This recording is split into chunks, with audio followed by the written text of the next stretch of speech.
Oke, pada bagian ke-6 kita akan mencoba memanggil useStateHook. Pada bagian 6 ini kita akan membahas hook lebih mendetail, di mana pada hook dikenal bagian pertama yaitu useState. Seperti pada teori sebelumnya, hook adalah fitur terbaru dari React untuk menuliskan sinteks dari React tanpa menggunakan class. Jadi hook adalah plain JavaScript function. Dan useState adalah fitur React terbaru dalam menggunakan React State tanpa harus menggunakan class-based component. Nah, useState ini tidak bisa kita gunakan di dalam class-based component dari React tentunya ya.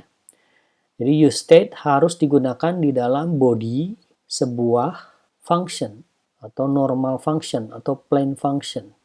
Dalam React biasa disebut dengan functional React component. Saya akan memberikan contoh simpel mengenai state. Kita akan hapus kode sebelumnya.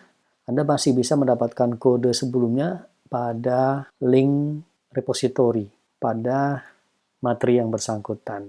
Ya. Ini kan saya hapus saja. Dengan menggunakan hook, kita tidak lagi mengenal atau tidak lagi menggunakan class. Ya. Jadi class ini kita hapus saja.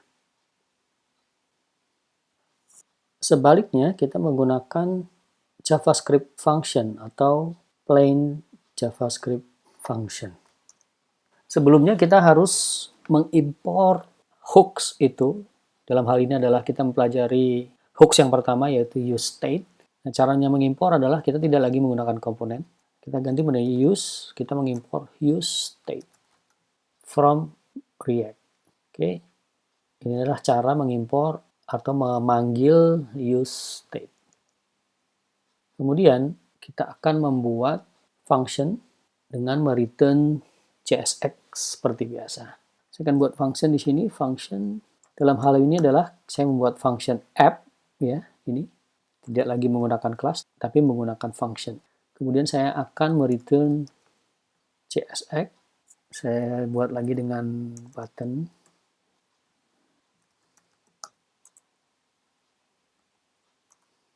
Sini saya tulis the text.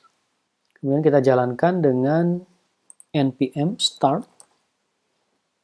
Dan ini akan membuka browser baru. Kita akan lihat. Oke, sudah muncul buttonnya. Kita akan coba memanggil useState seperti ini dengan buka kurung tutup.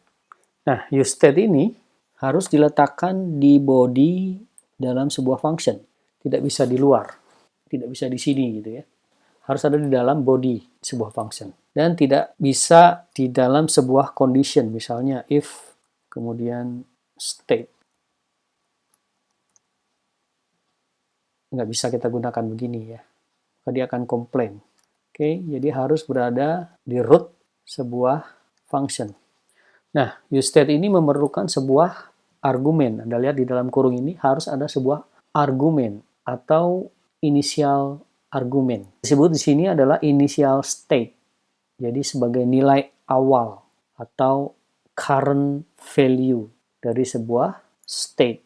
Contohnya saya akan beri nilai false di sini.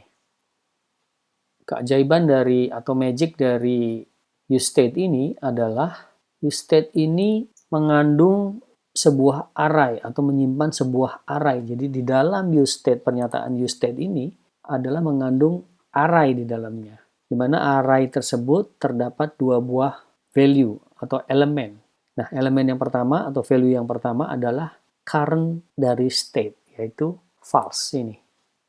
Dan yang kedua adalah function, di mana function tersebut berfungsi untuk mengupdate current dari state ini.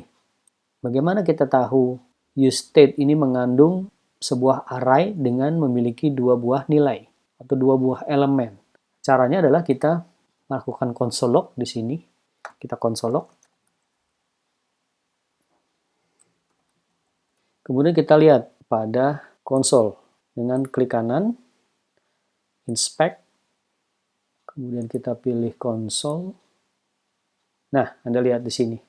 Jadi use state ini mengandung sebuah array atau menyimpan sebuah array di mana terdapat dua buah elemen, ya, ditandai dengan dua ini, yaitu current state yang saya tuliskan di sini, dan kedua adalah function. Ini adalah function yang akan berfungsi untuk merubah current state ini sesuai dengan yang kita kehendaki.